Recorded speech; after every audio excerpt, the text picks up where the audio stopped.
News ప్రభుత్వమే పత్తి ఎర్రజొన్నలు కొనుగోలు చేయాలనే డిమాండ్ నిజామాబాద్ జిల్లాలో ఊపందుకుంటోంది. ఇప్పటికే 15 రోజుల వ్యవధిలో ఆందోళనకు దిగిన రైతులు మరోసారి ఉద్యమించారు. మండు టెండల్లో ఆందోళనకు దిగారు. మరిన్ని వివరాలు ఆర్మూర్ నుంచి మా కరెస్పాండెంట్ మహేందర్ అందిస్తారు.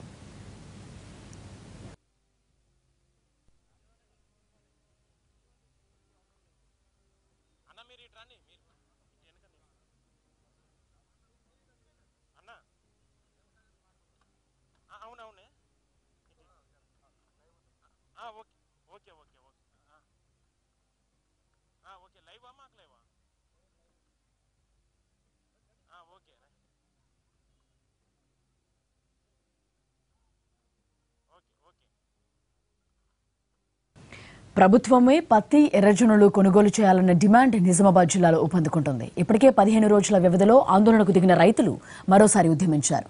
మండు టెండల్లో ఆందోళనకు దిగారు. మరిన్ని వివరాలు మా కరెస్పాండెంట్ ఆర్మూర్ నుంచి మహేందర్ అందిస్తారు. మహేందర్,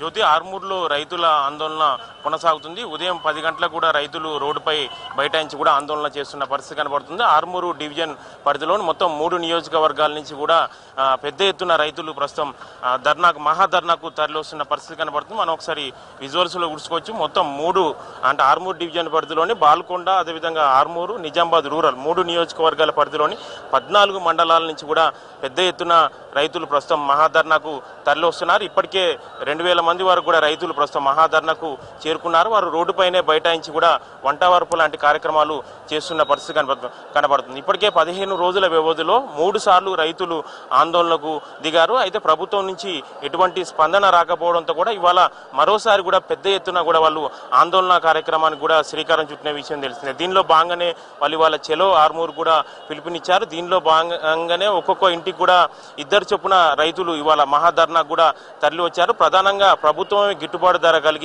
కల్పించి పసుపు ఎర్రజొన్న పంటలను కూడా కొనుగోలు చేయాలన్నది ప్రధానంగా రైతులు డిమాండ్ చేస్తున్నారు. ప్రభుత్వం నుంచి ఒక స్పష్టమైన ప్రకటన వచ్చేంత వరకు కూడా ఇవాళ ఎట్టి పరిస్థితుల్లో ధర్నా విరమించమని కూడా రైతులు చెప్తున్నారు. మనతో ప్రస్తుతం కొంతమంది రైతులు అందుబాటులో ఉన్నారు. చెప్పండి, ఇప్పటికే మీరు 3 పర్యాలు ఆందోళన చేస్తారు, ఇది 4వ పర్యాయం. ఎట్లా?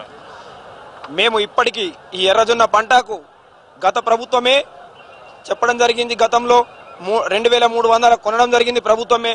ఇప్పుడు కూడా దళారుల పాలు కాకుండా రైతుల్ని కాపాడి ప్రభుత్వమే కొనుగోలు చేయాలని చెప్పి మేము డిమాండ్ చేస్తా ఉన్నాము. ఇప్పటికీ శాంతియుతంగా 3 సార్లు ధర్నాలు చేయడం జరిగింది, నిరసన ప్రభుత్వానికి తెలపడం జరిగింది. ఇప్పుడు ఇది 4వసారి. ఇప్పుడు ఈయన ప్రభుత్వం కన్ను తెరిచి మేలుకోకపోతే రైతుల ఆగ్రహానికి గురిగాక తప్పదు. ఈ ఉన్న ఎమ్మెల్యేలు ఇప్పటిదాకా స్పందించలేదు. మా నిజామాబాద్ జిల్లాలో కొత్త ఎమ్మెల్యే అయినటువంటి ప్రశాంత్ రెడ్డి మినిస్టర్ ఈరోజు ఆయన ఒక రైతు బాంధవు కాబట్టి ఇప్పుడైనా ఆయన కేసీఆర్ గారి దృష్టికి తీసుకుపోయి ఖచ్చితంగా రైతుల పక్షాన నిలబడాలా, రైతులని కొనుగోలు చేయాలా, రైతుల పంటలను. ఇది దళారుల కొమ్ము కాయకుండా మీరు రైతుల పక్షాన నిలబడి రైతుల కొరకే పనిచేయాలని చెప్పి కేసీఆర్ దృష్టికి తీసుకుపోయి ఈ ఎర్రజొన్న పంటని, ఈ పసుపు పంటని కొనుగోలు చేయాలా. ఈ మినిస్టర్ గారి ఆధ్వర్యంలో వేల్పూర్ మండలాల్లో ఈ పసుపు బోర్డు ఉంది. ఆయన కూడా ఇంతవరకు దాన్ని ఎలాంటి కూడా పనులు జరగడం లేదు. దానికి రైతుల పక్షాన పట్టించుకోవడం లేదు. వాళ్ళ మినిస్టర్ పదవులు వాళ్ళ పదవులకే పాకులాడుతున్నారు తప్ప వీళ్ళు రైతుల కొరకు పనిచేస్తలేరు అని చెప్పి ఈ 3 ఎమ్మెల్యేలని ఇప్పుడు కాకుండా ఇంకా ముందు ఈ రోజుతో చాలా అయింది. రైతుల కోపాలకు ప్రభుత్వము ఎమ్మెల్యేలు గురిగాక తప్పదు. ఇది ఖచ్చితంగా హెచ్చరిస్తా ఉన్నాము. మా కోపతాపాలకు ఏదున్నా బాధ్యులు మీరే అని చెప్పి హెచ్చరిస్తా ఉన్నాము. అంటే ఎర్రజొన్న పంట కొనుగోలు విషయంలో వ్యాపారస్తులు కొనుగోలు చేయాలని అధికారులు చెప్పడం జరిగింది. సీడ్స్ ఇచ్చిన వ్యాపారులకు కొనుగోలు చేయాలని చెప్పి ఇది అధికారులు కలెక్టర్ గారు మన చెప్పారు. ఏమని చెప్పారంటే వ్యాపారులే కొనుగోలు చేస్తారు అని చెప్పారు. వ్యాపారులు కొనుగోలు చేస్తే రైతులు మోసపోతున్నారు, రైతులకు అన్యాయం జరుగుతుంది అనే ఉద్దేశంతో గత ప్రభుత్వము కొనుగోలు చేయడం జరిగింది 2300 క్వింటాలు. అది కూడా ఇప్పుడు కూడా ప్రభుత్వమే కొనుగోలు చేయాలా, దళారుల నుండి రైతులని కాపాడాలని చెప్పి ప్రభుత్వాన్ని డిమాండ్ చేయడం జరుగుతూ ఉంది. చెప్పండి, అంటే మీ ధర్నా ఎప్పటి వరకు కొనసాగే అవకాశం ఉంది? ధర్నా ఈ రోజుతో ఆగేది లేదు. ధర్నా ప్రభుత్వం దిగి వచ్చేంత వరకు కూడా ధర్నా అనేది ఆగదు. ప్రభుత్వం మద్దతు ధర ప్రకటించేంత వరకు రాత్రింబవలైనా మేము ఇక్కడనే ఉంటాము, ఇక్కడనే కూర్చుంటాము. ఈ ఒక్క రోజుతో ఆగదు. ఇంకా 15 రోజులైనా, నెల రోజులైనా మద్దతు ధర ప్రకటించేంత వరకు ఈ ధర్నా ఆగదు అని మేము అనుకుంటున్నాం. అంటే ఎర్రజొన్న పంటను కొనుగోలు చేయాలని కూడా అధికారులు వ్యాపారులు అంటే మీకు సీడ్స్ ఇచ్చిన వ్యాపారులకు కూడా సూచించడం జరిగింది. అంటే కొనుగోలు స్టార్ట్ అయినాయి. కొనుగోలు ఎక్కడ కూడా స్టార్ట్ కాలేవు. ఇప్పుడు మేము ఫర్టిలైజర్లో వెళ్ళి మక్కలు విత్తనాలను కొనుక్కుంటాం. ఫర్టిలైజర్ యజమాని అవి కొనుక్కోడు కదా, గవర్నమెంటే కొంటుంది సొసైటీ ద్వారా. కాబట్టి ఇది కూడా వడ్లైనా మక్కలైనా సొసైటీ ద్వారా గవర్నమెంటే కొంటుంది. కాబట్టి ఇప్పుడు ఎర్రజొన్నలు కూడా సొసైటీ ద్వారా కొనుగోలు చేయాలని మేము గవర్నమెంట్ డిమాండ్ చేస్తున్నాం. ఇప్పుడు మీరు ఇప్పటికే 3 పర్యాలు ఆందోళన చేస్తారు, ఇది 4వ పర్యాయం. అంటే ఏ విధంగా, అంటే ముందు ఆందోళన కార్యక్రమాలు ఏ విధంగా ఉండబోతుంది?